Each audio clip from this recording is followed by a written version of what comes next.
let's begin the recording. So, I'm here with the cheesecake whose fork spoon I forgot to bring. I'm gonna go grab that. Be right back.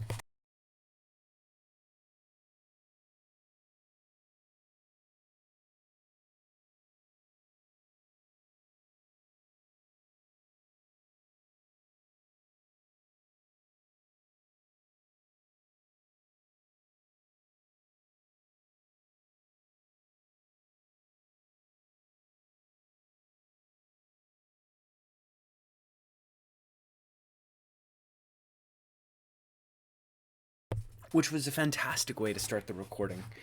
And I will not edit out on the grounds that I'm not sure how to edit it out yet. But let's proceed. Let's rip into this. So, Moist Critical made a Bible characters tier list video 2 weeks ago. And I thought that video was hilarious. But a whole bunch of his judgments were off. And I grew up the son of a pastor, and I am born-again, God-fearing Christian. So, Buvit, welcome to the chat. Good to have you here. How are you?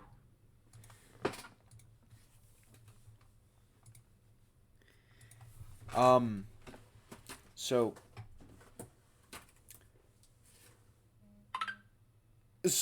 I'm not that I'm any like I'm not better than Moist Critical. I think he's a great YouTuber. I think he's a great streamer. I think he's a very funny guy, very entertaining. I subscribe to his content. But I want to make my own tier list from the same list with the help of everyone in the chat and everyone who's coming, and aided by my almost 2 decades worth of church attendance and biblical knowledge. So let's rip into it. So I went ahead and rewrote the tiers, which were originally, I think, God tier, best of the best. I didn't understand what best of the best meant.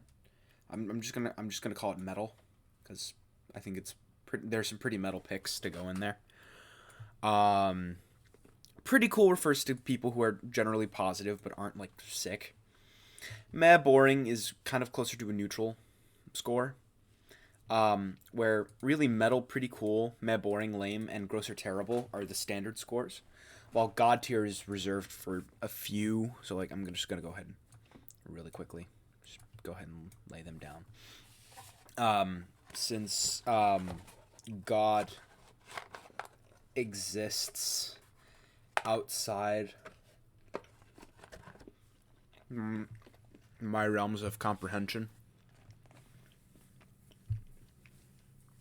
and beyond my realms of ethical judgment, therefore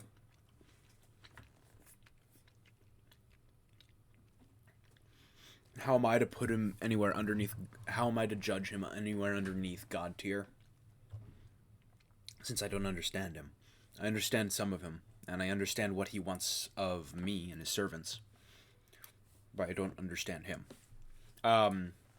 Jesus is similar, but Jesus is full parts human and lives a perfect life. Jesus is tragic, but ultimately very, very loving. Go ahead and put him in God tier, even though like Critical says he's boring,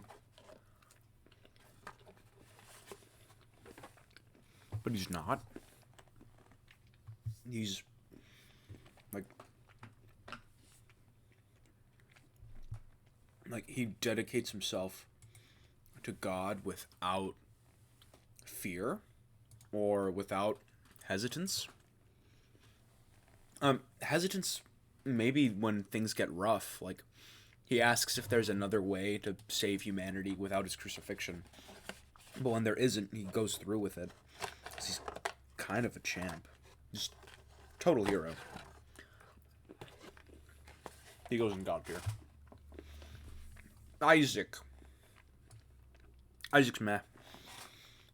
I like Abraham a lot. I like Jacob a way a lot. Jacob is metal.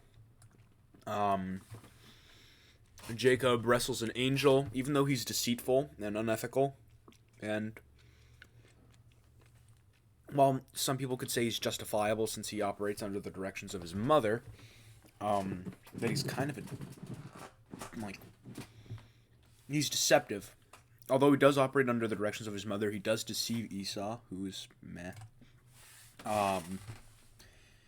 But he's plays the sort of role of this like unethical fighter who's born grabbing his brother by the ankle. Like, he fights dirty, he claws and works and scratches and bites to get what he wants. You know, he loves one woman. It works 7 years in order to win her over. No, not to win her over. In order to receive her hand. And when he is deceived by Laban, who's lame, he keeps fighting. He fights and works another 7 years in order to get her. So, a super hard worker and great fighter, metaphorically. Like, he fights for what he wants. And he wrestles an angel. And that's sick. That's super metal. He climbs a stairway and he fights an angel. So yeah, Jacob's metal because he fights everyone. Rebecca is Isaac's wife? I think Joseph's pretty cool. Let's say Rebecca Bible. Wife of Isaac. Okay, mother of Jacob and Esau. She picked favorites among her kids. So she's kind of lame. And anyone a Jacob apologist could very easily put the blame for deceiving his blind old father onto Rebecca. Like, that's fair. So I'll go ahead and put Rebecca under lame. Probably put her over Laban. Like, she's almost into meh. Like, she does what she does out of love, but like, she still picks favorites, and that's kind of lame. So I'm gonna put her at like top of lame. If lame becomes overpopulated, she might move to like the bottom of meh. Moses is... I'll say Moses is metal. Great guy who interacts with God. He sins few times. His sins are pretty egregious, and he lives out the consequences.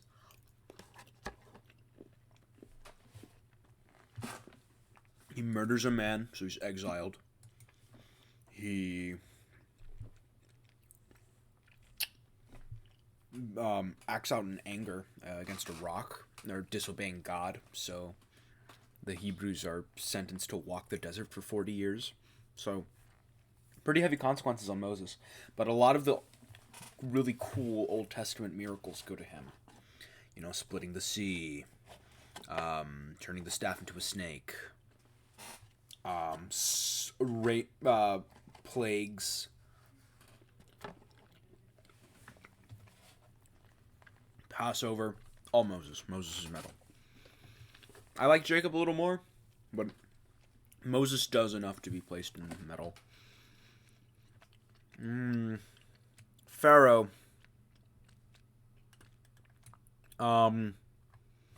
Pharaoh is really into the child murder.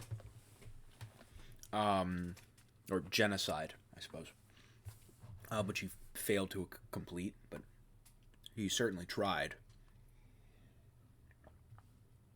I go ahead and give Pharaoh, who has style, but a lot of genocide, and a cold heart, and is foolish enough to forget about Joseph, who saved Egypt. I go ahead and give him, like, we probably have our first, like, gross or terrible character here. He's not like fun. He's just kind of a dick. Aaron's Aaron's at like the very bottom of pretty cool, maybe the top of meh. Aaron accompanies Moses and speaks for him because Moses has a speech impediment. Um,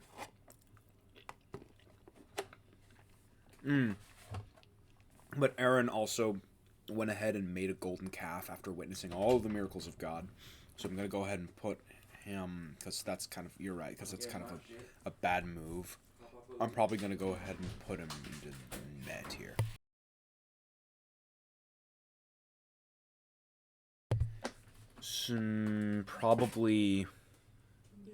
Probably like I mean Esau's sort of like he doesn't like do a lot. He's kind of dumb. He's cool because he's a hunter and he's like I don't know. He's like a man's man. He's like he's a hairy dude. He's kind of neat, but he doesn't do anything except like be kind of grudging and eventually forgive Jacob.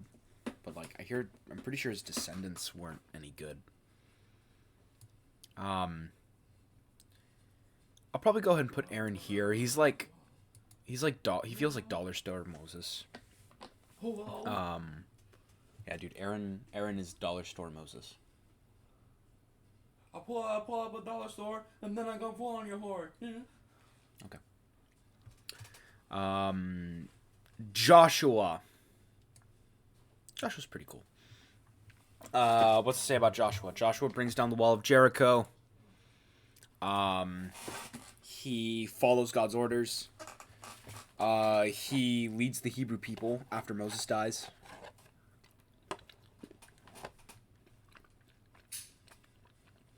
I mean, it's a pretty big wall. I don't know. Yeah, I put him like maybe right under Joseph. Rahab. Who is Rahab? Canaanite. Oh! Okay. The spy, that's right. So the Hebrews acquire there's a prostitute who spies on Jericho for the Hebrews, and that's kind of metal, not gonna lie. So she works for Joshua. She's pretty cool. By virtue of the danger of her work as in infiltrating Jericho and acquiring secrets and what she sacrifices to do that, she's kind of cooler than Joshua. Not by a lot, but I'd probably put her like just above Joshua. Because it feels like she put more, like Joshua put on the line looking like a fool, but she puts her body on the line. And that's kind of metal. That's a sufficiently metal attribute to end up on the top side of pretty cool. Let's talk about Gideon. God makes a really great commander out of Gideon. He finds him in a low point, but he turns Gideon into kind of a badass.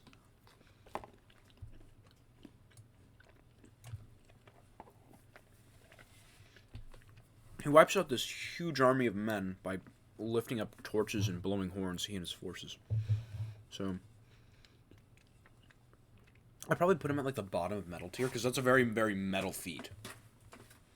But he's probably at like the very bottom of metal. Samson is probably like right here. Because not only is he a badass and like like prototype Hercules, but even after he makes his error, which is a superhuman error, it's like it's totally normal for people to like fall in love and like confide in the people who they love. He goes out like a champion right afterward. Samson's metal. Ruth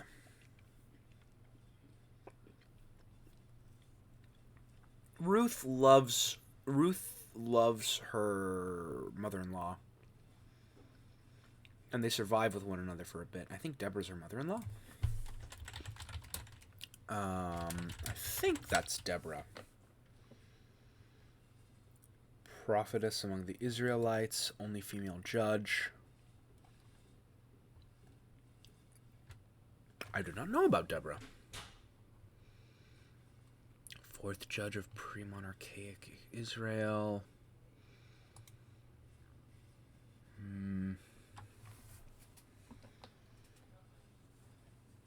Huh. The only female judge and one to be called a prophet. That's kind of cool. It's kind of sick. I don't really know what she did other than be a cool prophet, but yeah, she's a judge and a prophet, but protector of Israel, a mother in Israel. Proclaimed statute as a mother, as a way of blunting the shock of her transgressive, violent character.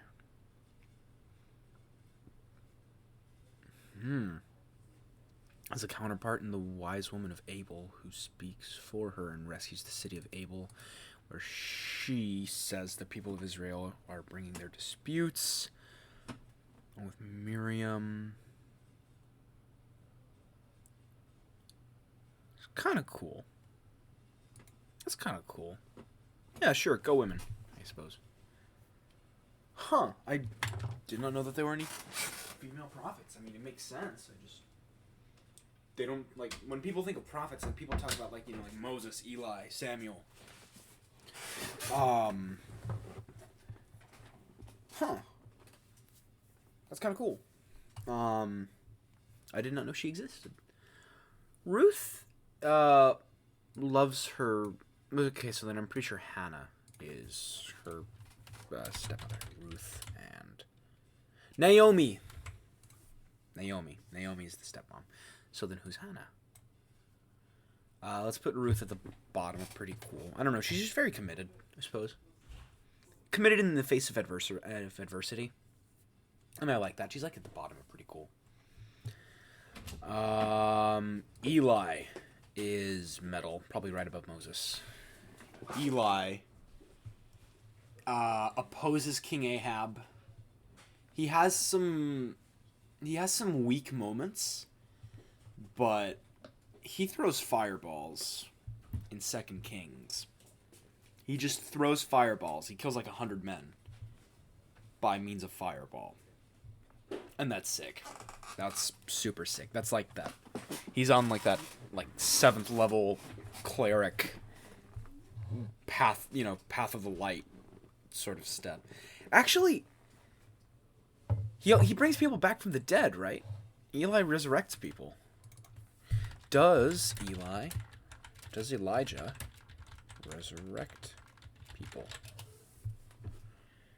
After the son of the woman, the mistress of the house, became ill, and the Lord, he heard a voice. Soul of the child came into him again, and he revived. Okay. Yeah. Oh, wait. Not Eli. Eli's kind of lame. But Elijah goes at the top of metal. Eli's kind of meh. It's probably like right here. Sort of whatever. Maybe like right above Aaron. He doesn't do anything particularly wrong. I think that he raised Samuel. And Samuel's pretty neat. He anoints David. He sets the path before Nathaniel shows up, who helps David rectify his wrong. And David made a pretty big wrong. Outside that pretty big wrong, though, David is super metal. Super metal. He kills a giant at the age of like 15. He kills lions when he's a younger teen still. He leads the Israel army several times into combat. What else does David do? David evades King Saul for I think years. And even ninjas around him in the same cave at a moment. Where Saul was kind of neat in the beginning, but he's kind of lame by the end. Just because because David, Saul, and Jonathan sort of have to be judged together. Because their story goes, together. So, Saul redirects the Israelite army to look for... Oh, I should throw on some music.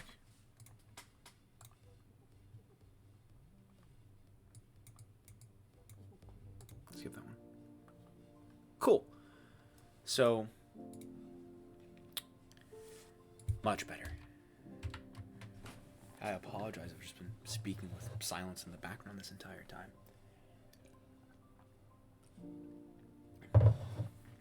So,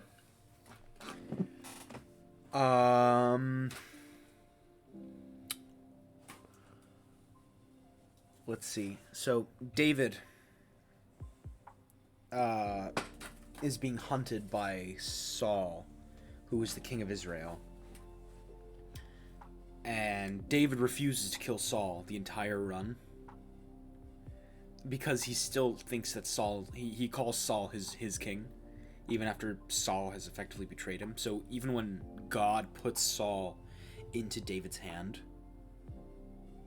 David refuses to kill him and stays on the move.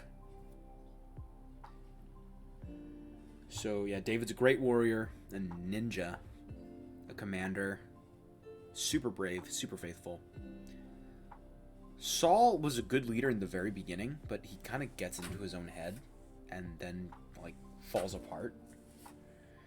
He's a good case study since like he only became king because Israel wanted to have a human king, where before Saul they had this huge window where there was no ruler, where God was their ruler, but they didn't have a human figure. And even though they won war after war, battle after battle, with total security, they still wanted to have a human king. So God gives them Saul, and Saul fails them. So, I mean, compared to God, it's like any human is doomed to fail. But Saul had the promise to be a good king, and David follows up a great king. David is a really great king. He messes up with Bathsheba. But compared to all of his wins, it's yeah, he makes a really big error. But it's an error that we have to learn from, and it's, for the sake of his character, it demonstrates his fallibility, in spite of his multiple victories. So David stays in metal. Saul goes at the bottom of lame, almost into gross or terrible, but not to be denied. Like there's stuff to learn from him. There's a lot to learn from Saul. There's a lot to learn from Saul. He goes probably like right here.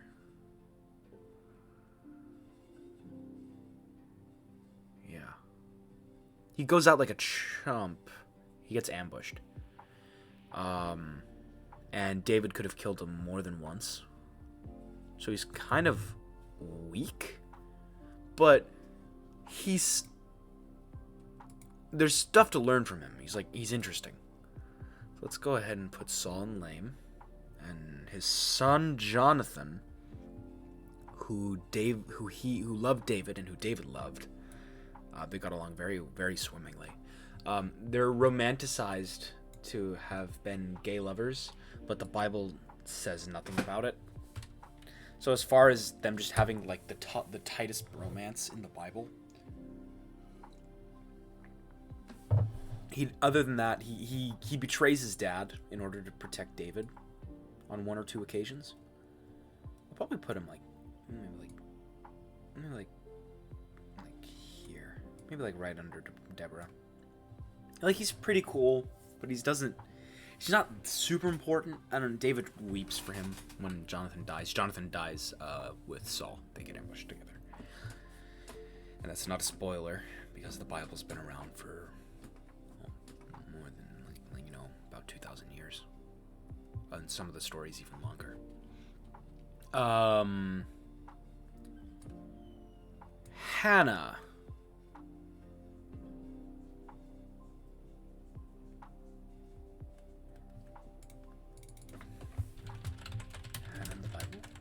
Oh, Samuel's mother. That's right. She dedicates Samuel to God. After she went for a long time without a child. She's she's almost cool, but she kind of just houses for Samuel, and Samuel isn't that metal. Samuel's pretty cool. He's like just above Deborah. Like he anoints David, and it's like he works, and like he kind of plays Gandalf for Saul as Saul gets worse and worse. And once Saul has reached a low enough point, Samuel just circumvents Saul and anoints David while Saul is still in power. Which is hilarious because Jonathan was the destined king after Saul by birthright, but he's denied it on the grounds that he dies and that Samuel anoints him. But I don't think Saul knew that yet. Actually, Jonathan probably figured that. I don't know. Is Jonathan cooler than I think he is? Hang on. Saul, no. David was anointed king. Saul obviously did not know that David had been anointed king by Samuel, otherwise he would not have allowed him to come to the presence or the lair. Yeah, that makes sense. Does Jonathan know David is king? That is possible, but Jonathan did not openly admit that David would be king until the covenant was made between... That's right, they make a covenant together. If Jonathan knew that David was going to be king and he was cool with that anyway, that's kind of giving. Like, kind of loving. I put him a little higher if that's the case, but I don't know. So...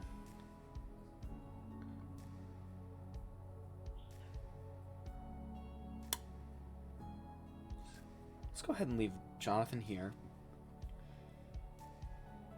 Samuel here. He ties in with David. Hannah is sweet, but she doesn't do much. She just births Samuel. She commits her son to God. She can hang out. She can hang out there. Adam. On the grounds that Adam is the unifying ancestor,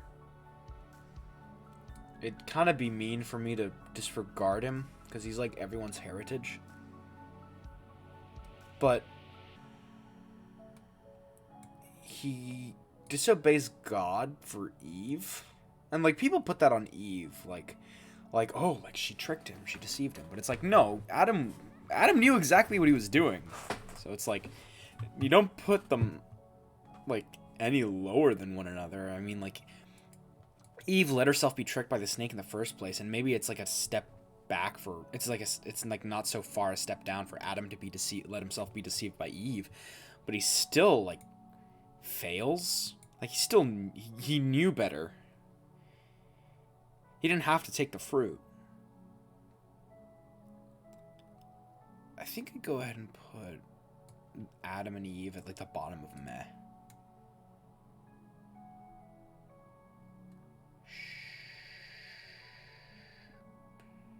Because Eve was tempted by Satan. Adam was tempted just by a woman. And they both fell for the same trick. So I'm going to put Adam just under Eve. Because Satan gave a way more compelling argument to eat the fruit than Eve did. Even if it wasn't very compelling. Adam fell for a weaker argument. So Adam's going to go ahead and go right under Eve. Even though Eve did, drag him into it. Or pull him, not drag him. He had the choice.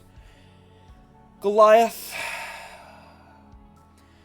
Cool concept. Terrible in practice. He drinks cow's blood. He slays a lot of guys. But then he gets beaten by a teenager. I don't know. Drinking cow's blood's pretty metal. Let's put him at the top of... He's probably right above Pharaoh. Solomon dies sad, but before then, he's wise. He's David's son. He's okay.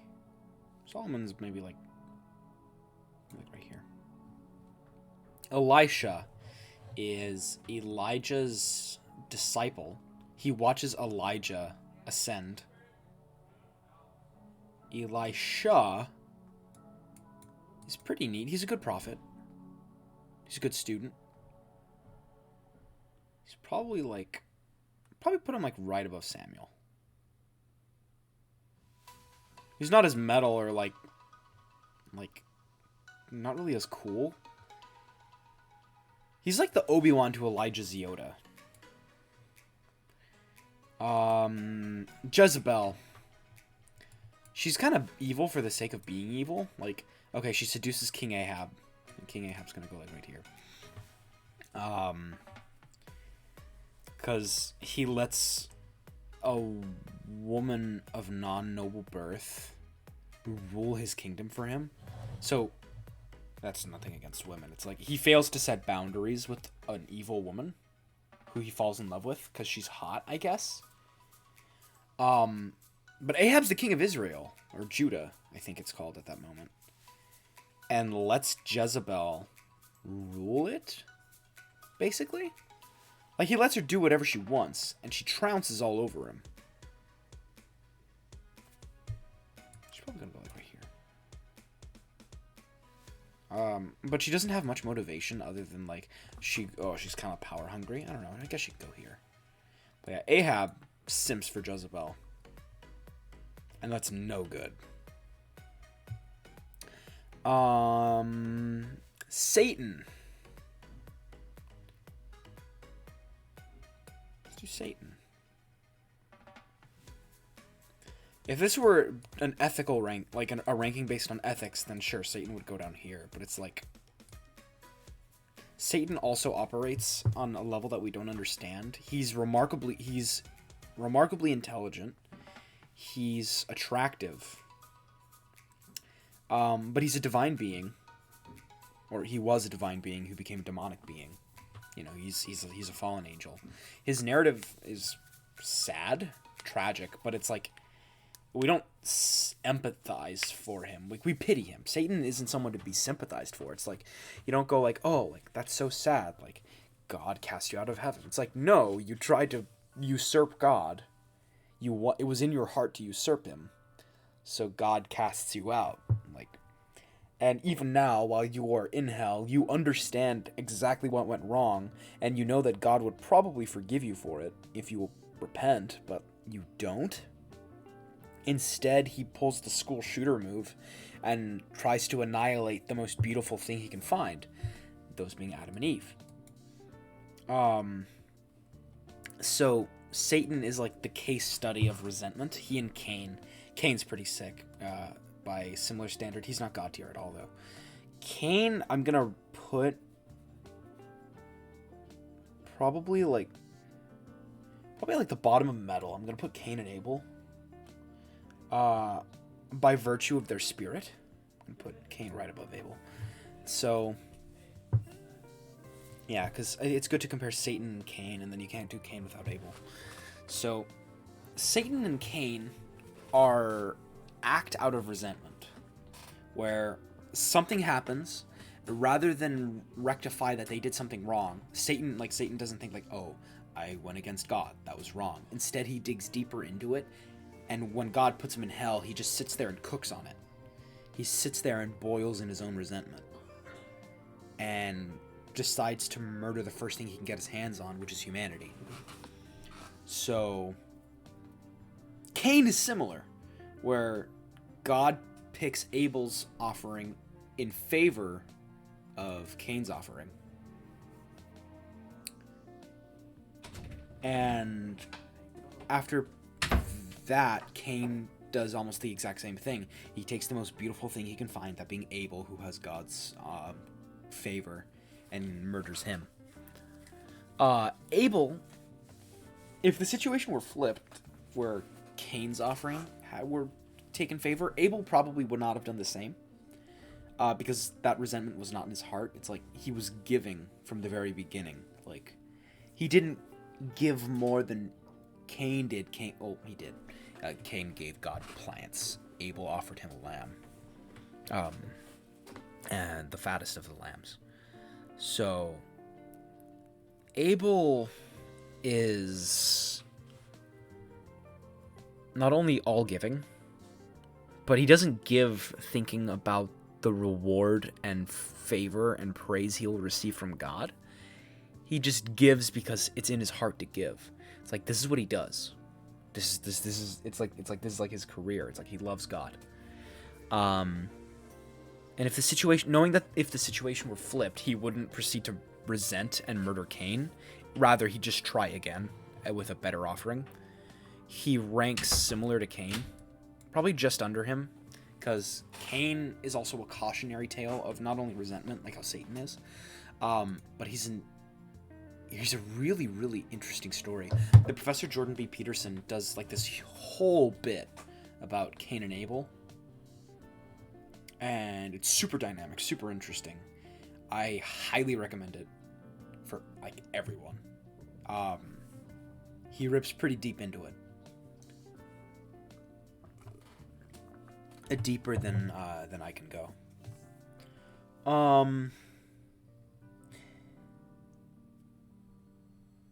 Let's talk about Mary. Let's put Mary at like...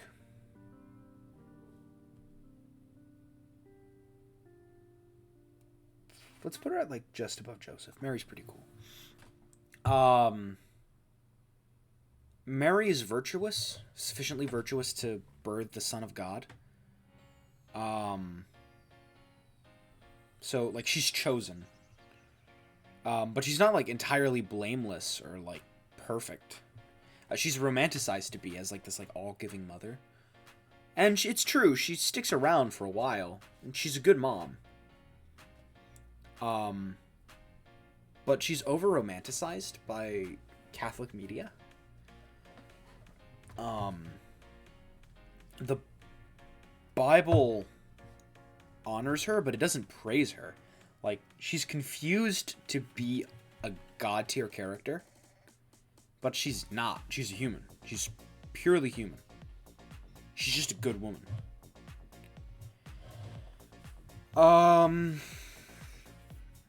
Joseph, her husband, is kind of whatevers. He's pretty meh. I'd probably put him like right under Esau. He's just the Jesus surrogate dad who God picks to be Mary's husband because God doesn't want Jesus to be perceived as a bastard child. Because that could damage his testimony. So Joseph is like a means to an end, and he doesn't do a lot at all. He kind of accompanies Mary as they travel. He's an okay dad. He teaches Jesus to be a carpenter. Good for him, I guess.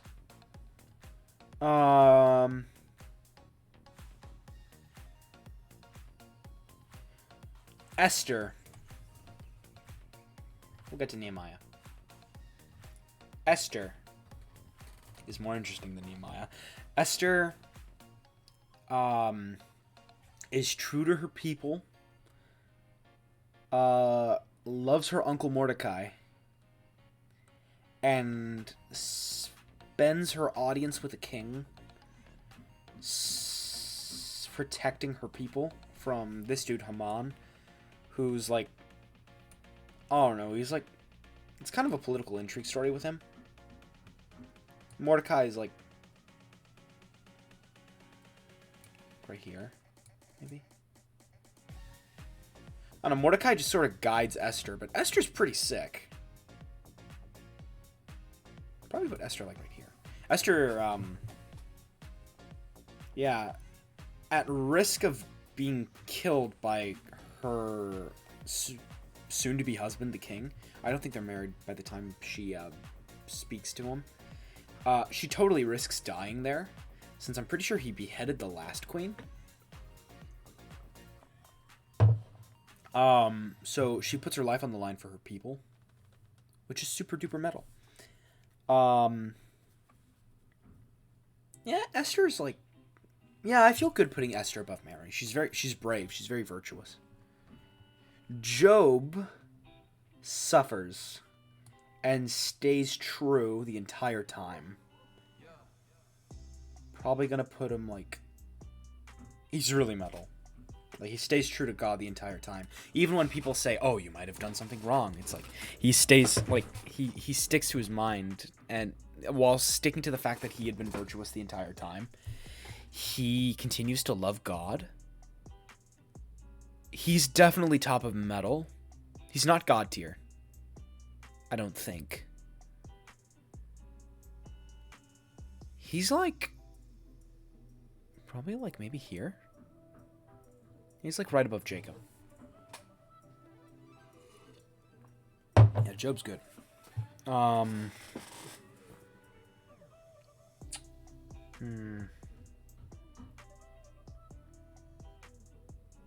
Pilate didn't really do a lot. He's kind of like... I'd probably put Pilate like right above Laban.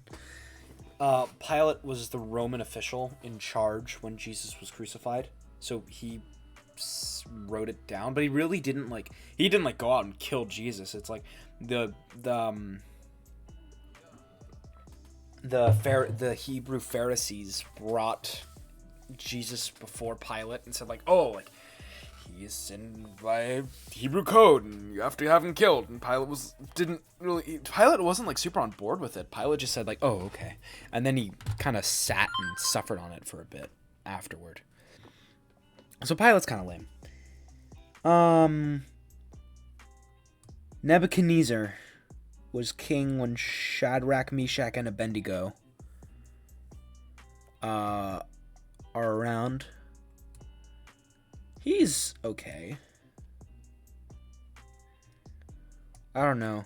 Shadrach, Meshach, and Abednego resist the king when he forces his people to worship an idol. And they say no, knowing perfectly well that they're going to die for it. They didn't know that they were going to be protected by the fire. Protected from the fire. When Nebuchadnezzar proceeds to put them in a fire. Like a furnace. Which they survive. And when a fourth character appears among them, who is perceived to either be Jesus or the actual Jesus Christ. Yeah, like either an angel or Jesus Christ. Which is pretty sick. And they just step out totally fine when winning Nebuchadnezzar's respect. Nebuchadnezzar sees the error of his ways. And that's nice. I'll put Nebuchadnezzar like right here. Maybe, yeah, like right here. I feel good with Nebuchadnezzar right here. Let's go ahead and put Shadrach, Meshach, and Abednego. Probably, like... They're kind of like Esther, where it's like they resisted a higher power, or if for what they believed in, putting themselves on the line. But their account's a little cooler than Esther, because Esther was going to be, murdered, beheaded by a king. They were thrown into a fire and interacted with an angel. I almost want to put them in metal. I'm just going to put them at the top. Pretty cool.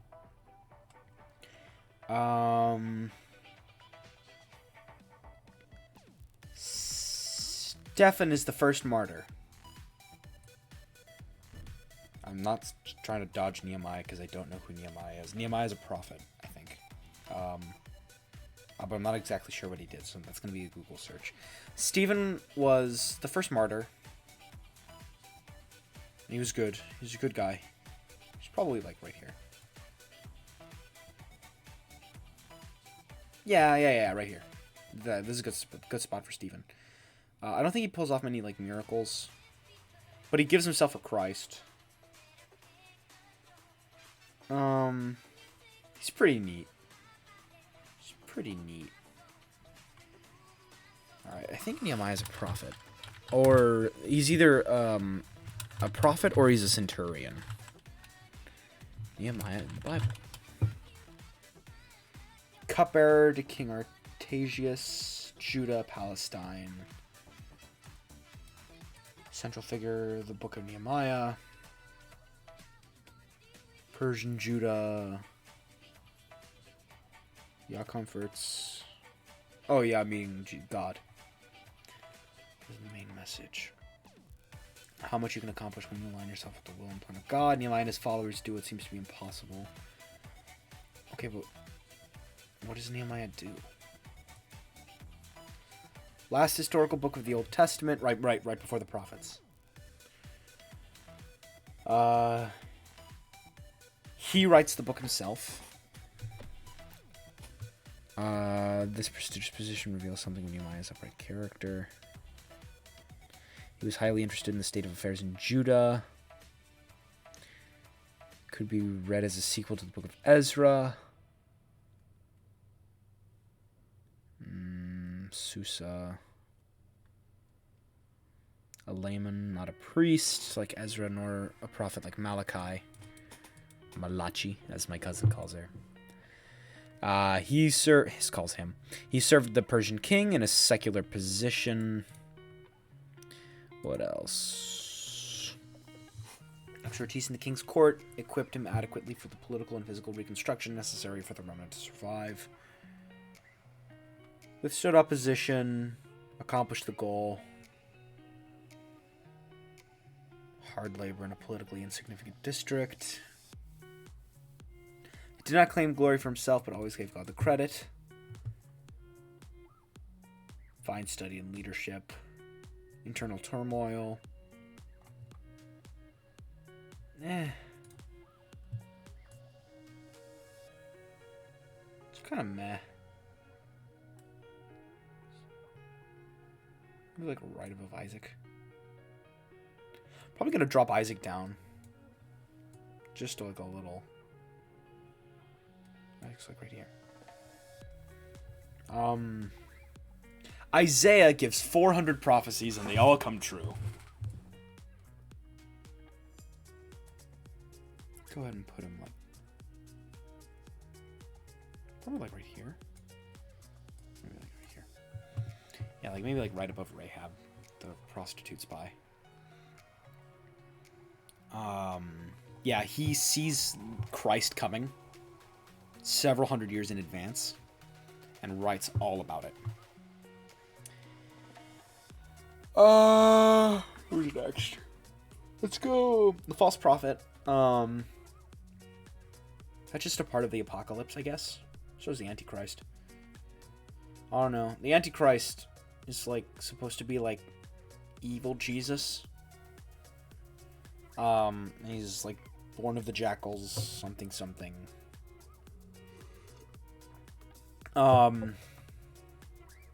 He's gonna, pull off like curses or miracles or something. And he's gonna warrant a huge following. But he's over romanticized. He's like, like here. Like, he doesn't actually do a lot in the Bible. They just say, oh, he's coming. So, big suspense. False prophet's kind of in the same boat. They work more in tandem together. If I remember correctly. Herod was the leader when Jesus was in charge and looked for him to try and kill him and failed because he he recruited 3 wise men to seek him out. And the 3 wise men put him on the wrong trail because they recognized that this was a very special boy. And he was. It was Jesus Christ. Herod's kind of dumb. No, he's not that. He's not there. He's like right under Jezebel. Daniel is a prophet who's hated by several political leaders because he wins the king's favor. So they have him. So they trick the king into writing a law that sentences Daniel into a lion's den, but an angel keeps the mouths of the lions shut, so he survives. That's pretty cool. It's like right under Esther. Like right there. Jonah was a prophet, doodly-doo, but he never really got it. Sad but true. Joseph was a prophet, but he did not get the point.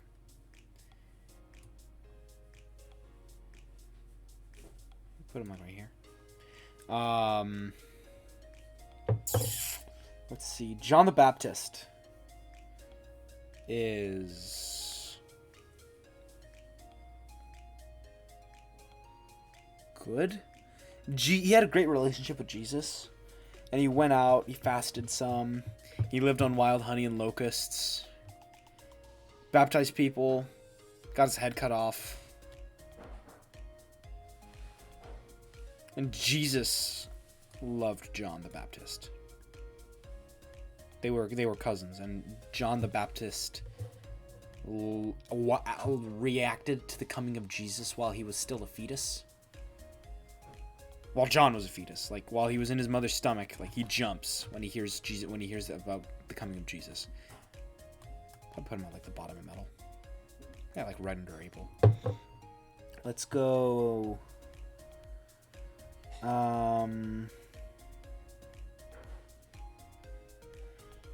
Lot. Things just happen around Lot, and Lot's kind of boring.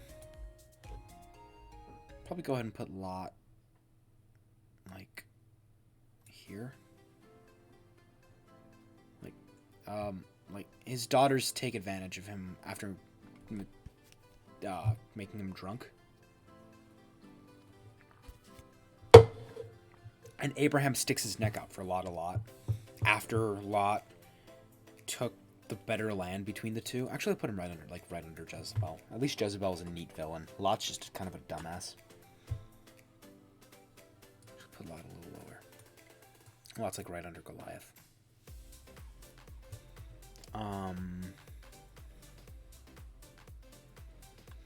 Judas is a tax collector. Is self-interested and reacts terribly when he learns that he will betray Jesus, which in turn pushes him into betraying Jesus. So he's kind of tragic, but he gets crap because people are like, oh, like if it wasn't for you, Jesus would have died. But it's like, no, that was the plan all along. Like Jesus had to die. Like that's how the crucifixion works. It's like if Jesus doesn't, like, Jesus is born to die. Humanity is born to live. Jesus is a tragic story because he's born to die. His entire purpose is to be crucified. Live a perfect life, be crucified. So Judas is a necessary cog in that vehicle. So a lot of people put him like down here just because they're disgusted by him. But it's like he's a guy. He's normal. It's like they're like we could all easily have all been like any of us could have been Judas. Probably put him at like the bottom of meh, like right under Adam and Eve. And I'll put him like right under Saul. Right under Saul. Similar ships. Sarah is Abraham's wife, who didn't believe she could have a child at 90 because she had ceased menstruation. But she does end up having a child because God promises that she will. But she kind of moves around it and has her husband Abraham impregnate her servant first, which is sort of weird. But she has no faith, and then she has faith, and then she dies not long after. Sarah's like right here. Abraham is willing to kill his son for God, and sort of sets up for God sending Jesus to die. Like, he's sort of the foreshadowing. And that's neat. Abraham's at the bottom metal. He's like right... No, he can be like right above John the Baptist.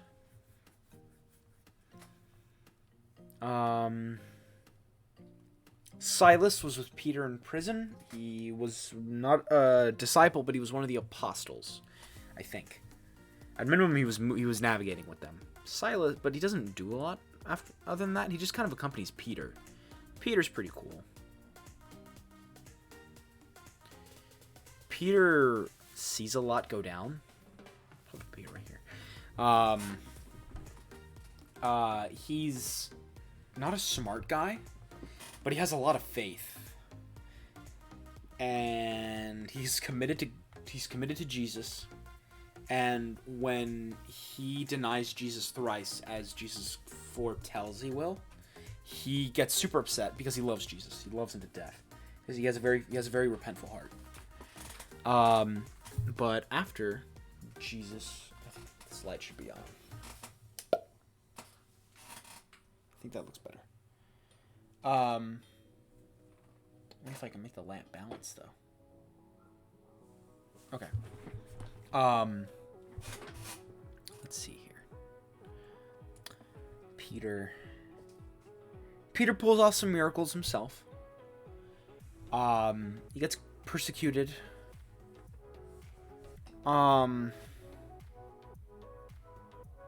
He observes the Transfiguration, which is a higher level event than meeting Jesus once before his birth, or than meeting an angel. Probably put Peter like right above Shadrach and Meshach and Abednego. Because Shadrach, Meshach, and Abednego don't really have a lot of personality outside of one another. They're really like a unit. Paul is pretty cool.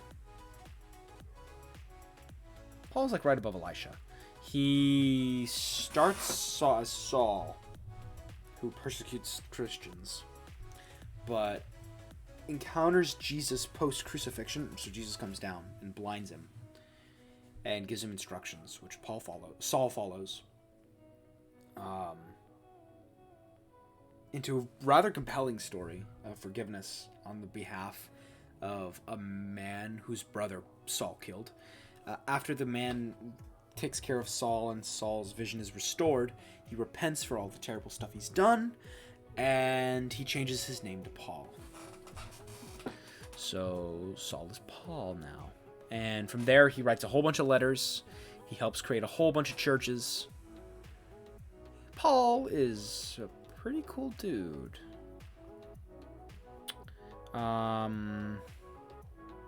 John is one of the disciples. One of the apostles by extension. John's like right here. He writes the Gospel of John is his testimony on the life of Jesus Christ, which is separate from the other three. Those three are called the Synoptic Gospels because they cover mostly the same events. John tells some unique stories, though. So I'm really rating John based on the book, but John's pretty cool. He doesn't do like a lot of miracles. He really just follows Jesus around, and Jesus loves him. John and James, I think they're the Sons of Thunder. I think that's what they're called. So John's alright. He's pretty cool. Maybe he's like a little lower. He's like right here. Jeremiah, Timothy, Mary Magdalene, Zacharias, Elizabeth, and Noah. Let's go. Mary Magdalene accompanies the disciples for some time. She's a stout follower of Jesus. Probably put her in like maybe like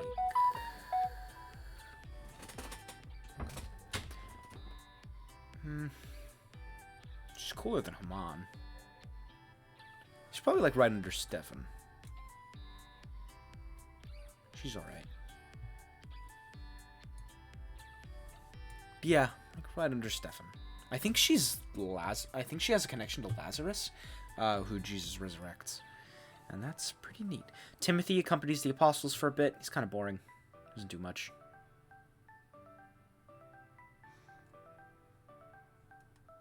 He's a good guy, but he still doesn't do a lot. Probably put him right here.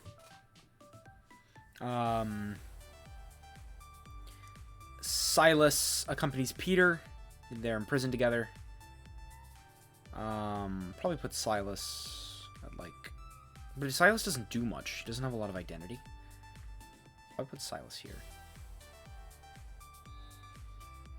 There's not much to say about Silas. He's an apostle. Good for him. Noah saves all the animals. Noah does as he's asked. He makes a giant boat in the middle of dry weather and survives. So really, the biblical theory that everyone's cousin isn't actually from Adam and Eve. It's from Noah, because Noah was the only survivor after the flood, or Noah and his family. So let's go ahead and put Noah Like, right...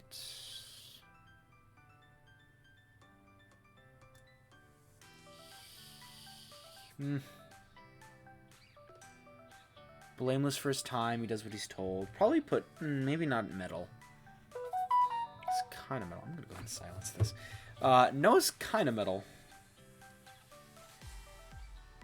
But I don't know that he's metal enough. It's like... We're comparing him to people who, like... you know, like... pull down towers and, like, wrestle angels and kill giants. I guess he's pretty cool. Maybe... like right there. That feels like a good spot for Noah. Yeah, that's a good spot. Let's say... okay, Jeremiah is one of the prophets. But I don't remember what he does.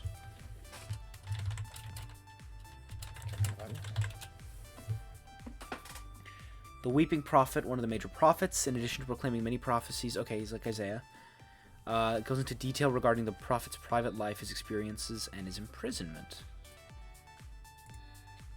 That sounds pretty cool. I feel like people would talk about him more if he was cooler. Probably put him like right there. Yeah, bottom are pretty cool. Maybe top of meh boring. Zacharias and Elizabeth.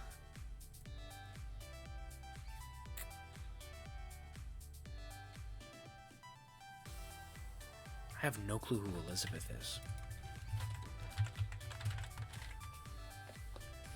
According to the Gospel of Luke, one of the daughters of Aaron. Righteous before God. Broken all the commandments. Blameless. Childless. Became pregnant. Probably blessed. As God is my oath in Hebrew. Oh, she's the mother of John the Baptist. Okay. Yo, Calvin, good to see ya. I'm glad you can make it. It's been quiet in here. This is the tier list so far. We just hit Elizabeth, the mother of John the Baptist. Probably putting this like, I guess like here, maybe like right here. But yeah, I think I'll be seeing you later. I'm heading over in like I think like an hour. Don't tell other people who might take advantage of that as an opportunity to break into my house and rob it. Hot girl from Oregon, welcome. Good to see you in the chat. Do I have a Wii remote? I don't. I do not have a Wii remote.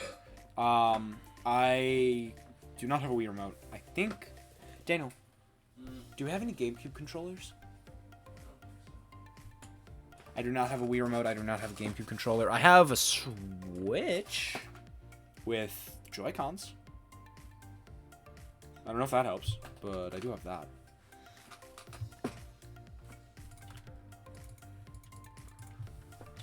I don't think so. Okay.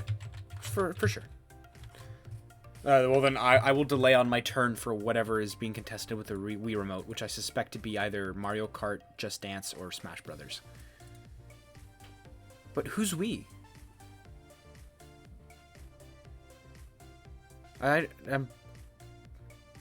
One is right. Okay. Oh, okay. Nice. Nice. Good. Very good. I can bring my Switch anyway, just in case. I have Smash on it and 4 controllers, so one of them doesn't work so well. So at minimum, I have 3 controllers. Whatever you think is best. I go Zacharias in the Bible, who's the final character on this tier list. In the Bible, he is the father of John the Baptist, priest of the sons of Aaron.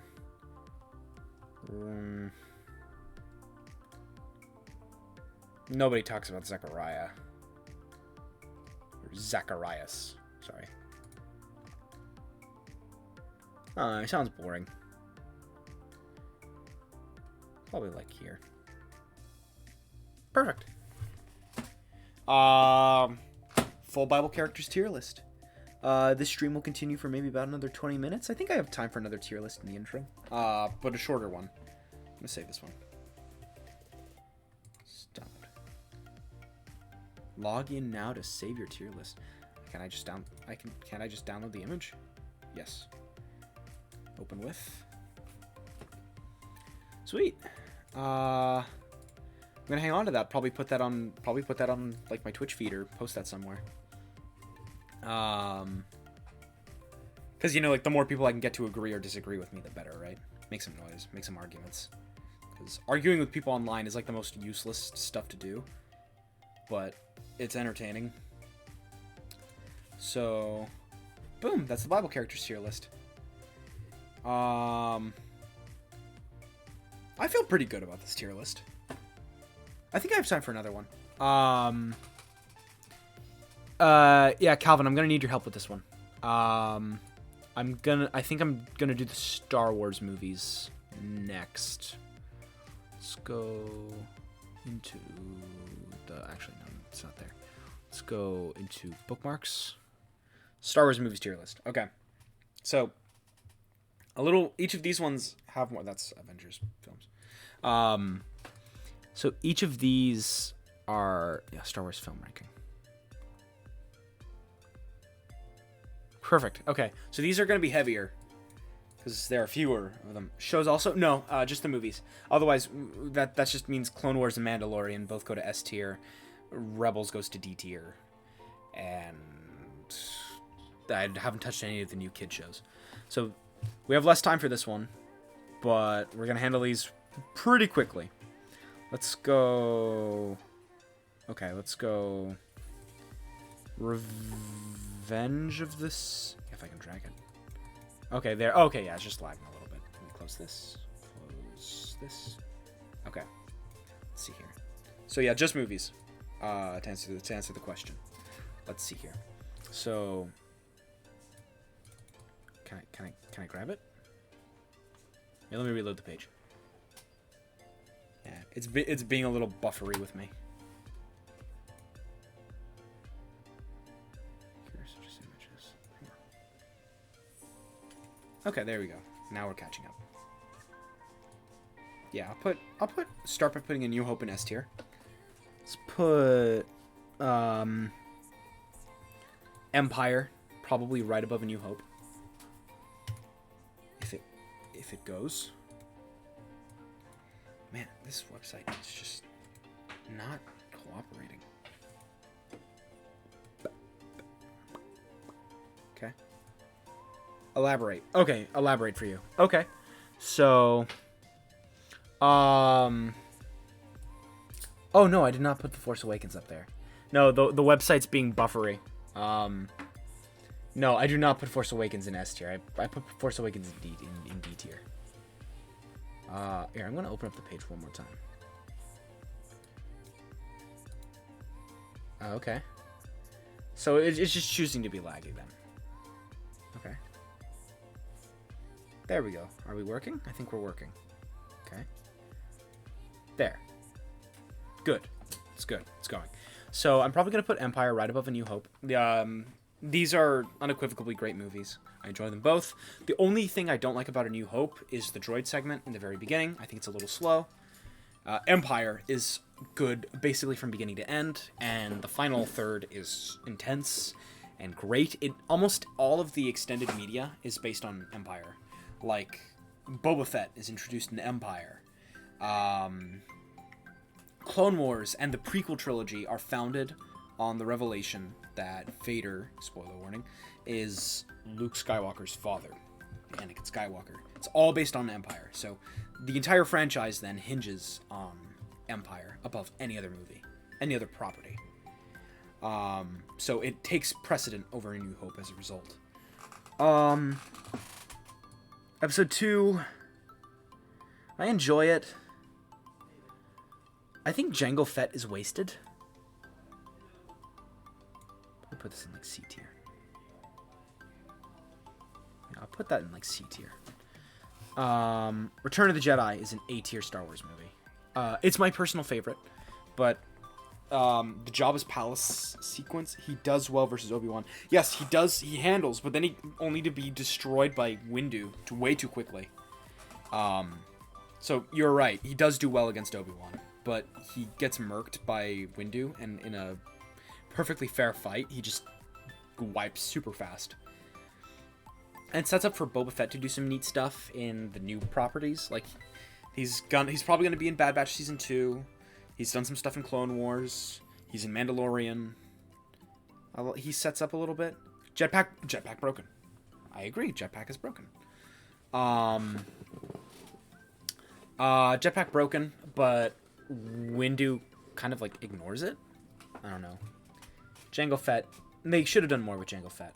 Probably gonna put Phantom Menace at like bottom. Well, they introduced Darth Maul in Episode 1, and Darth Maul is one of the people's favorite characters in the canon right now.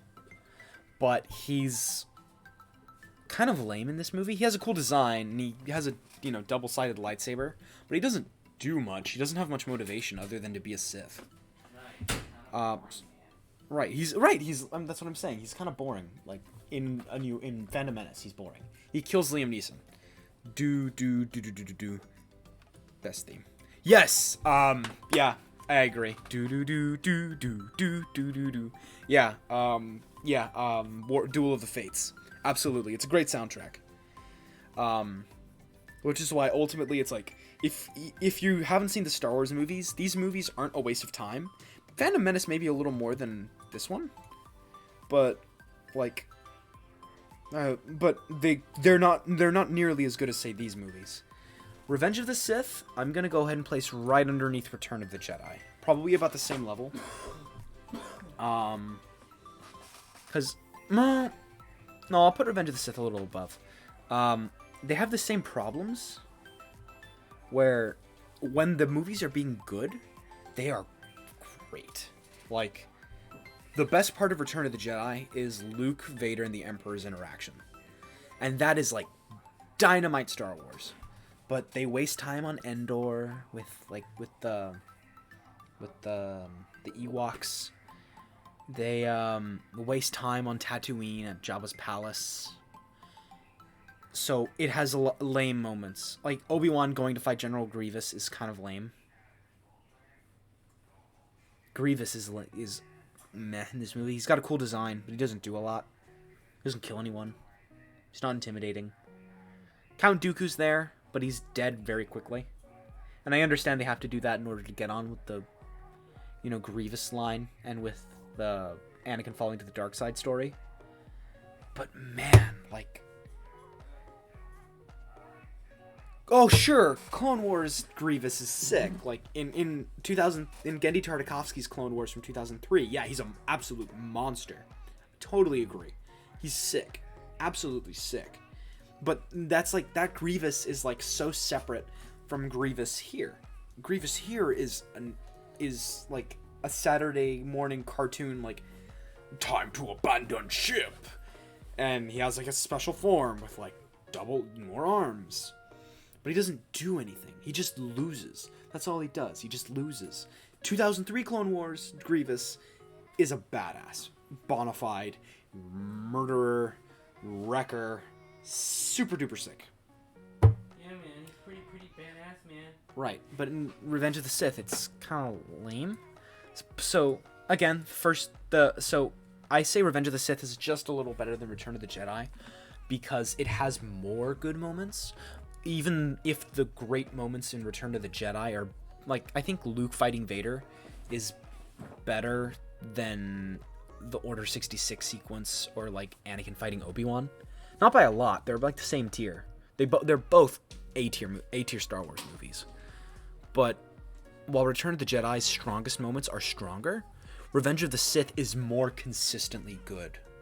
Sufficiently good, consistently, to warrant being placed higher.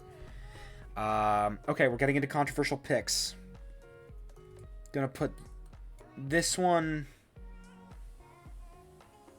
like here. Here.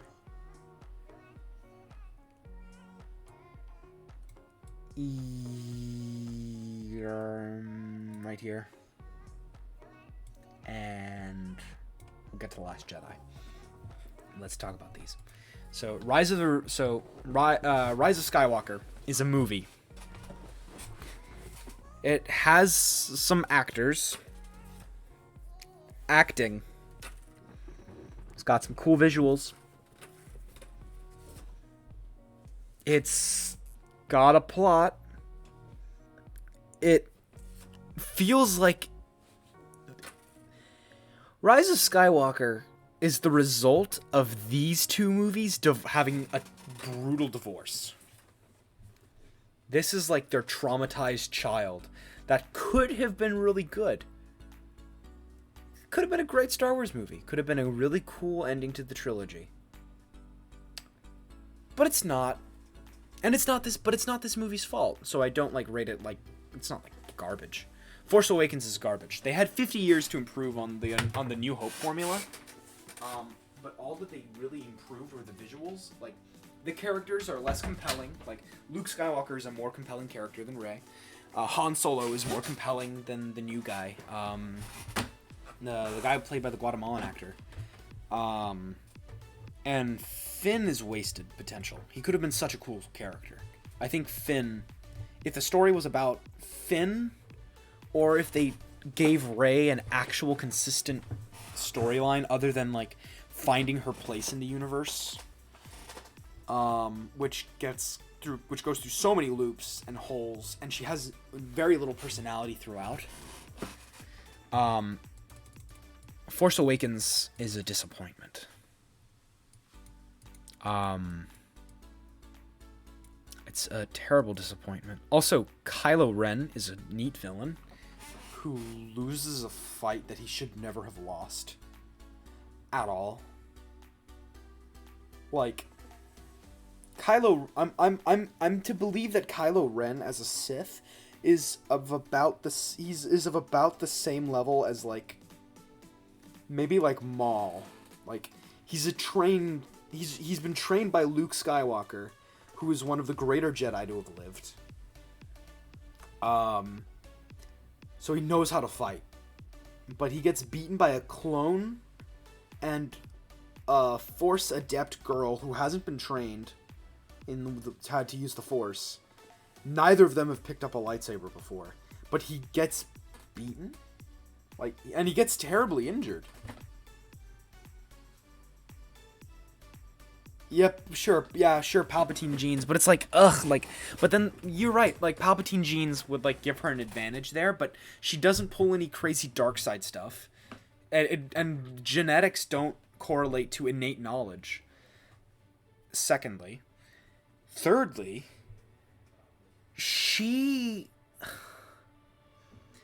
they didn't know that she was going to be Palpatine's daughter until the last one. So we can't make that argument for Force Awakens because they had no plan. Fourthly, we see people pick up lightsabers who don't know how to use them all the time. Han Solo picks up Luke's lightsaber. This one girl steals Ahsoka's lightsaber in Clone Wars. People pick up lightsabers, and they're not good with them. They are no good with them. When they actually have to compete against a Force user, they get their asses handed to them. All the time. Absolutely, consistently, all the time. But Kylo Ren doesn't. And that disagrees with how potentially intimidating he was throughout the story. How cool he was. It's like, okay, yeah, he's Han and Leia's son who fell to the dark side. It's like, okay, that's cool. Give me more. But then he gets beat. He gets beat pretty bad. He could stop a blaster shot. Yeah, the only thing that we saw before then was either Jedi deflecting it or Vader, who could just kind of like grab it with the gauntlet. No one ever caught it. He catches it. That's a cool shot. The movie starts pretty strong. But it doesn't continue strong. They had 50 years to make a better Star Wars movie, and they didn't. So that's why I give this one like very bottom. I'll probably put this here. Solo is fun. I don't take it so seriously. And it's charming. The guy doesn't need to look like Harrison Ford. It's fun. It doesn't take itself super seriously. They could have done some cooler stuff, but it's cute, I guess. It's charming. I think it's a better movie than this one, because this one I think is a bad movie with some charming characters and an amazing finale. Spectacular finale, best Star Wars has to offer. But that's it. Other than, like, that's all of the substance in the movie. It's like the finale. Like, the rest is like, okay, neat. It's okay. So I'd probably give that like bottom of B tier.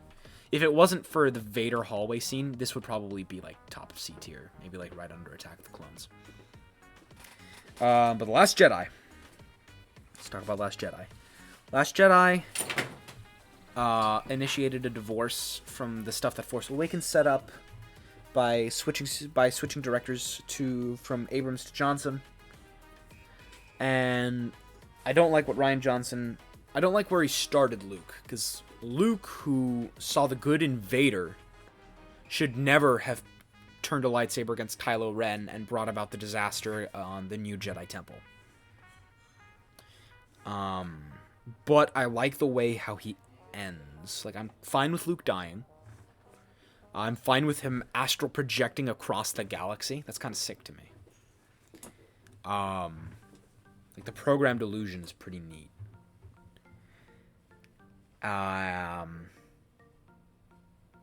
They almost get something neat with Rey and Kylo, like joining forces and to run this neutral side of the Force. Correct. Mark Hamill does not like it because he agrees that Luke would never have been in the condition that he is in the beginning of the movie. Totally agree. But he ends in a good spot. I agree, they start him off terribly, which is why this is one of the lower ranked films. But they don't end him terribly, and it makes a little more sense than this one does. It also has some cool visuals. Admiral Holdo's annoying, the casino planet is annoying, like nuisance. But they have a couple cool visuals. Kylo Ren is a good character in this. And this could have been a B tier movie. This could have been like top of B tier. But it's not. So we'll take it as it is. Cool. I'll download this one as well.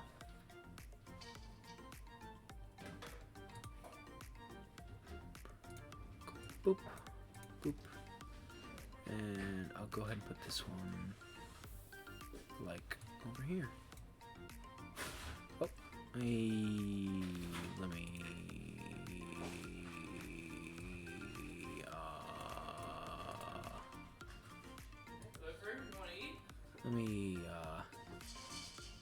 I'll put this in like a folder, I suppose. I'm shocked it doesn't go ahead and rename them, though. It's like...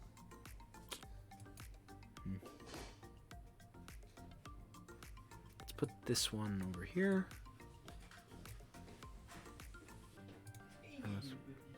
Cool. Those are all the tier lists we have for today. I'll be returning next week on the next Variety Hour. Thank you guys. Thank you everyone for watching. Thank you to Academy Impossible, another Twitch TV viewer, Buvit, Hot Girl from Oregon, NatWest0612, and Calvin, Ice Cream 479. Thank you so much for coming. You all have a great day.